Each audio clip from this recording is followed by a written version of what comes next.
Ito nga pala yung kaimtang natin kanina mga angkol.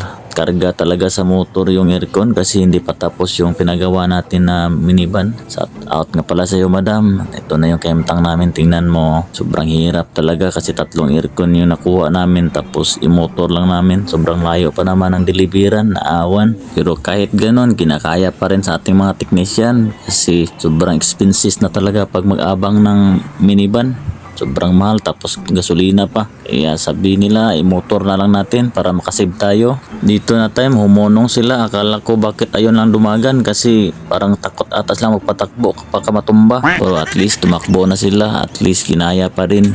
Dito na time kinaya pa talaga nila kasi may pakipat-kipat sa suga sa motor pa. Pag abot sa unahan, sininisan ko sila para ipa-stop kasi hindi na talaga kinaya ni Love Love. Sa tingin ko parang nahuhulog na yung fit niya. Dahil bakante pa naman yung isang motor, doon namin nilagay yung 2 indoor tapos doon sa iro ko nilagay yung isang indoor. Dahil nabahin na namin lahat na may karga na lahat ng mga motor, naging komportable na sila kasi hindi na mataas yung dala nila at saka hindi na masyadong mabigat. Medyo ko nakaabot guys. Okay na po guys. Sa wakas, nakarating din tayo sa naawan. Halos ang oras kapin natin dinagan. Hirap talaga pag pobre no. Kinakaya kahit mahirap. Dito na time, nakulang ng isang motor. Yan pala si jump point, A1 pala. Yun, diretso lang o hindi lumingi sa kilid. Muntik nang lumapas. Pagdating namin, hindi muna kami kumilos kaagad kasi napapagod pa sila. Sumakit siguro yung mga paa at puwit kasi sobrang layo ng biyahe. Pagkalipas ng 10 minuto, simula na namin kumilos kasi baka maabutan kami ng hapon. Simbahan nga pala ito installan natin mga angkol.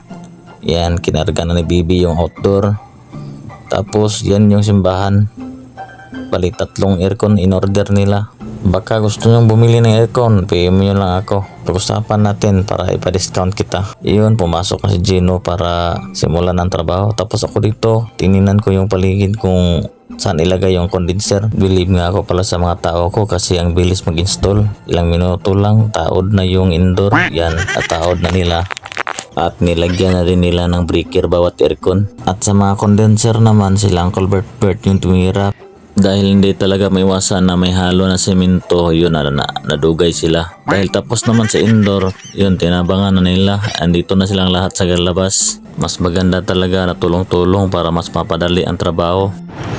Ani vacuum ni ko lang ani. Pariya na pariya. Pagkatapos niyan mag-vacuum ay nag-electrical wiring na rin kami ni Jampoy. Init ikol, grabe pa rin matatokolo. Alkobang ko ni 500 daw to additional na sa pag-install sa per unit kay electrical lim yun na 500 ang additional kay manlim na yun. Simbahan mo ko Nicole ito lang ipahangyo kay simbahan ra ba ni ginoon na lang mo on sa tuwa paningot kita karon o sabi ka init kita.